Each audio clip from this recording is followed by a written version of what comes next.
अल्लाह वाहिगुरु मालिक की चर्चा होती है। यहाँ परम पिता परमात्मा से मिलने का ढंग सिखाया जाता है।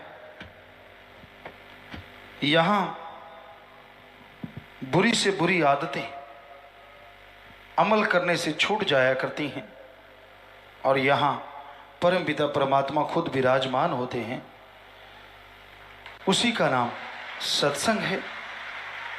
आप निगाह मारें, भावना से याद करें, वो आपको जरूर कहीं ना कहीं नजर आएंगे, जरूर अंदर से खुशी देंगे। तो इसलिए सत्संग का जो क्षेत्र है, यहाँ साथ संगत सुबह शाम राम नाम अल्लाह मालिक की चर्चा सुनती है, वो बहुत ही पाक पवित्र हो जाता है। वहाँ आके अगर राक्षस बुरे कर्म करने वाला सच्चे दिल से तौबा कर ले, मालिक से जुड़ जाए, तो इस जन्म तो क्या, जन्मों जन्मों के पाप कर्मों से मुक्ति मिल जाती है। और कोई इंसान इसके उल्ट वहाँ दुर्भावना लेके आता है, दिमाग में बुरे विचार लेके आता है या बुरा कर्म करता है, तो उसका हशर फिर बहुत ही बुरा होता है। क्योंकि दिमाग में विचारों का आना कोई बड़ी बात नहीं, पर उस पर अमल करना ये बहुत बड़ी बात है, चाहे वो बुरे हैं या अच्छे हैं। क्योंकि अच्छे कर्मों का दिमाग में आना और उस पर अमल करना बेमिसाल बात है, बहुत बड़ी बात है, परम पिता परमात्मा को मिलाने वाली बात है। और बुरे विचार और फिर उन पे अमल करना, सारा अहंकार, सारी हिंकड़ी पल में चली जाती है और इंसान भयानक बीमारियों, दुख तकलीफ़ों से घिर जाता है, जो कभी निकल नहीं पाता। कहते हैं, एक कहावत है, गलती करके मान ले उसे इंसान कहते हैं। गलती हो गई अनजाने में और इंसान उसे मान लेता कि हाँ मेरे से हो गया, तौबा करता है, उसे इंसान कहते हैं। गलती पे गलती करे उसे हैवान, पशु कहते हैं। गलती कर ली फिर गलती कर ली, पर गलती पे गलती करता ही चला जाए, उसे शैतान कहते हैं। उसका हशर फिर हद से ज़्यादा बुरा होता है। उसको कहीं भी दरगाह में ना इस जहान में कहीं टिकाव नहीं मिलता। अंदर से बेचैन, दर दर की ठोकरें, बेचैनी का आलम, तरह तरह की बीमारियां, परेशानियां उसे घेर लेती हैं।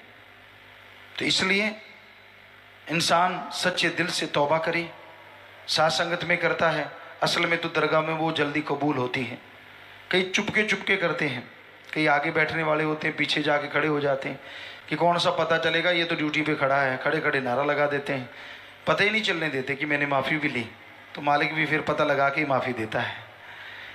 वो मालिक है, अल्लाह है, राम है, उससे कोई चालाकी करेगा तो इतना पागल तो वो है नहीं, इतना बेवकूफ़ नहीं जिसने आपको दिमाग दिया है। तो वही बात है कि इंसान सत्संग में आए, वचन सुने, पीर फकीर की बात जो अल्लाह मालिक के वचन होते हैं सुने और उस पर अमल कर ले, तो जन्मों जन्मों के पाप कर्म कट जाया करते हैं। दुर्भावना से सद्भावना हो जाती है, पर अगर कोई बुरे विचार लेके उस पर अमली करने लग जाए तो उसका हश्र बहुत बुरा होता है। इसलिए भाई, कभी भी सत्संग में आओ, मालिक के यहाँ नाम की चर्चा होती है, अल्लाह वाहिगुरु भगवान के नाम की चर्चा होती है, वहाँ बैठ के आंखें लगानी है तो अल्लाह वाहिगुरु की तरफ लगाइए, ख्याल लगाने हैं तो अल्लाह वाहिगुरु मालिक की प्रीत की तरफ लगाइए, और शरीर लगाना है तो परम पिता परमात्मा की तरफ लगाइए। इसको शोपीस मत बनाइए कि तुझे कोई देखे, तू आंख मटक्का करे, तू ये करे वो करे। हो सकता है वो चीज़ ही चली जाए जिसके ऊपर आप मान करते हो, जिसके ऊपर गुमान करते हो। इसलिए कभी भी बुरा कर्म ना करो, ना सोच रखो।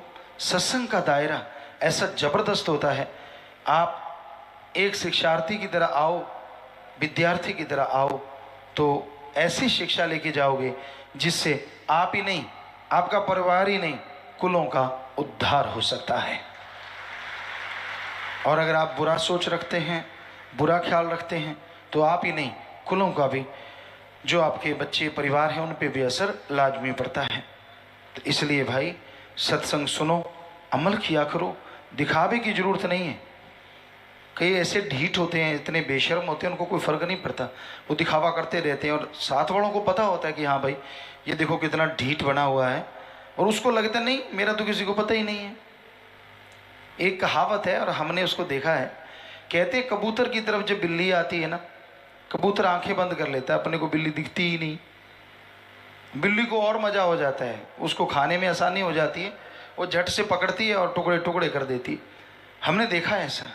तो कई लोग इतने ढीठ होते हैं, सारी गलतियां करते हैं, सब कुछ बुरे कर्म करते हैं, और वो आंखें मूंद लेते, कहते किसी को पता ही नहीं, मेरा तो पता ही नहीं चलता। वाह भाई वाह, तू अदृश्य हो जाता है जब गलतियां करता है।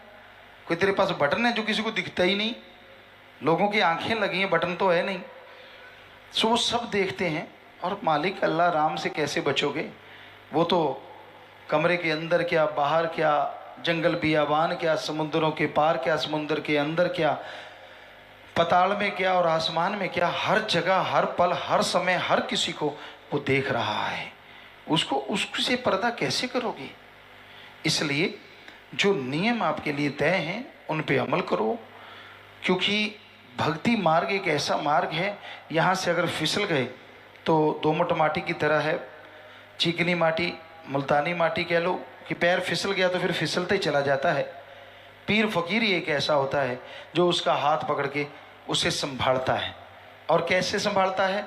उसे वचन सुनाता है, भाई सत्संग में सुना रहे हैं, मान जा, बुरे कर्म छोड़ दे, बुरे कर्म मत कर। अब अगर फिर भी वो पीर फकीरों की बातों के परकच्चे उड़ाता है तो फिर उस फिसलने वाली जगह पे ऐसा गिरता है, कोई अंग बेप्रवाह परमपिता शास्त्रनाम जी महाराज ने भजन में लिखा है, कोई अंग सबूता नहीं बचता जदों आप मोहारा हो जावे, फिर कुछ बचाव का लिए रहता नहीं। इसलिए वचनों पे अमल करो, वो आपके लिए हैं, आपके फ़ायदे के लिए हैं, आपकी खुशियों के लिए हैं। और ऐसा कोई वचन नहीं होता कि जिसके लिए बहुत मुश्किल से वचन मानना पड़े। सुमरन करो, सेवा करो, सत्संग सुन के अमल करो, अपने आप वचन माने जाते हैं, अपने आप मानने को दिल करता है और बेइंतहा खुशियाँ आती हैं।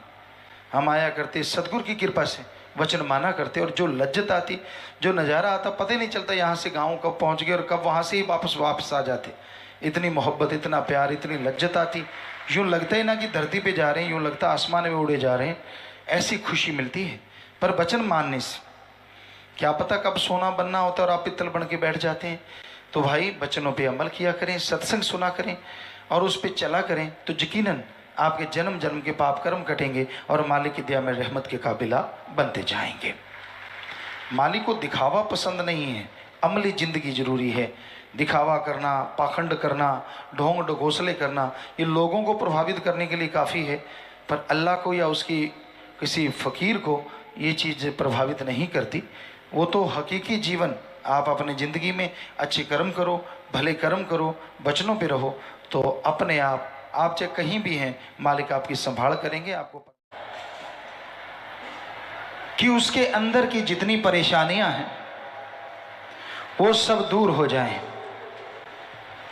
उसके अंदर के गम, दुख, दर्द, चिंताएं खत्म हो जाएं, उसे तंदुरुस्ती मिले,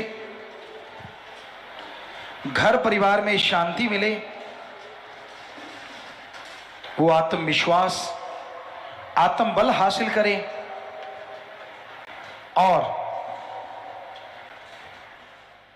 तमाम सुख सुविधा हासिल करके वो दुनिया का सबसे सुखी इंसान बन जाए। हर इंसान की इच्छा रहती है, अल्फाज बदल सकते हैं, लेकिन ज़्यादातर 99.9% लोग यही इच्छा रखते हैं। कोई धन के लिए व्याकुल है, कोई तन के लिए व्याकुल है, कोई स्त्री पुरुष के लिए सौदाई है, कोई अपनी वाह मान बढ़ाई के लिए पागल है। इसी धुरे पे घूम रही है जिंदगी, इसी धुरे पे गुजरती है जिंदगी।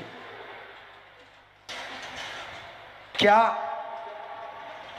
ये मांगना गलत है कि मुझे सुख मिले, परिवार को सुख मिले, लज्जतें मिलें, नज़ारे मिलें, जिंदगी बहार की तरह जिएं, पतझड़ कभी आए ही ना? क्या ये मांगना गलत है? जी नहीं, ये मांगना कोई गलत नहीं है। हर आदमी के अंदर इच्छाएं होती हैं और ऐसी इच्छाएं फितरत है इंसान की, पर इन इच्छाओं की पूर्ति के लिए लोगों के रास्ते गलत हैं। लोग सोचते हैं ठगी, बेईमानी, भ्रष्टाचार, बेईमानी से पैसा कमाओ, सारी सुख सुविधा हासिल कर लो, अंदर शांति मिलेगी, आनंद मिलेगा, लज्जत मिलेगी, जो कि बेईमानी है, बिल्कुल गलत है। सुख सुविधा, शांति तभी मिलती है जब इंसान पीर फकीर के वचनों पे अमल करता है। पैसे से मिलती होती तो दुनिया का नंबर 1 धनाढ़ सबसे सुखी होता, जबकि उसके अंदर भी टेंशन है, वो भी परेशान है, कहीं ना कहीं कोई ना कोई बीमारी, तकलीफें उसे भी घेरती हैं। शक्ति से अगर शांति मिलती तो हाथी हमेशा शांत रहते, परमानंद में डूबे रहते। क्यों टक्करें मार मार के पेड़ गिराते, क्यों आपस में एक दूसरे के दांत तोड़ते? नहीं, ताकत से भी शांति नहीं मिलती। राजपाट से अपनी वाह करवाने से अगर शांति मिलती तो दुनिया का राजा सबसे सुखी और शांत रहता।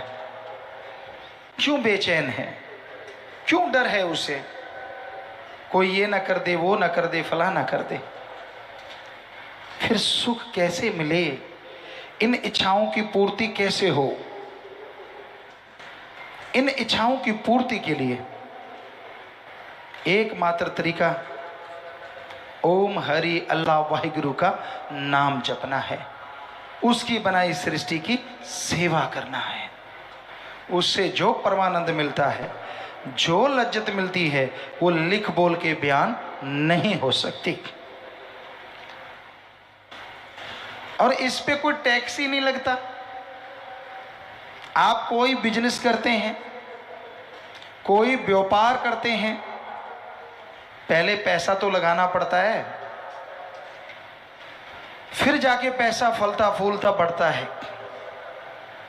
पर इस आत्मिक शांति के लिए जो प्रभु का नाम है, अल्लाह वाहिगुरु का नाम है, उसका कोई पैसा नहीं देना पड़ता। तुलसी जी ने फरमाया, ईश्वर नाम अमोल है, बिन दाम बिकाए, तुलसी ये आचर्य है, ग्राहक कोई ना आए। तब ग्राहक नहीं आते होंगे, अब तो सदगुरु की इतनी रहमत है कि जगह कम पड़ती जा रही है। हाँ, अगर दुनिया के नजरिए से देखें, सारी जनसंख्या के नजरिए से देखें, तो वाकई ग्राहक कम है। क्योंकि आदमी सोचता है यार जो महंगी चीज है, क्योंकि कहावत बना रखी है, महंगा रोए एक बार, सस्ता रोए बार बार। तो आदमी सोचता है जो पीर फकीर ज्यादा पैसे लेगा और नाम देगा वो ज्यादा अच्छा है। जो पैसा लेता ही नहीं, वो तो बड़ा सस्ता सा नाम है, क्या काम करेगा? हे भक्तजनों, हे भाई बहनों, सब लोग, माली का नाम वही फलता फूलता है जो फ्री में संत देते हैं। जिसका पैसा ले लिया जाता है वो राम नाम फलता फूलता नहीं। हाँ, पैसा लगाओ, किसी बीमार का इलाज, भूखे को खाना, प्यासे को पानी, नंगे को कपड़ा, नी आश्रय को आसरा यानी घर वगैरह बना के दीजिए। कार्य जो अपने कर रहे हैं उन पे पैसा लगाइए। नाम चर्चा घर बनते हैं जिनसे नशा छोड़ने की प्रेरणा मिलती है, बुराइयां छोड़ने की प्रेरणा मिलती है, वो सच्चा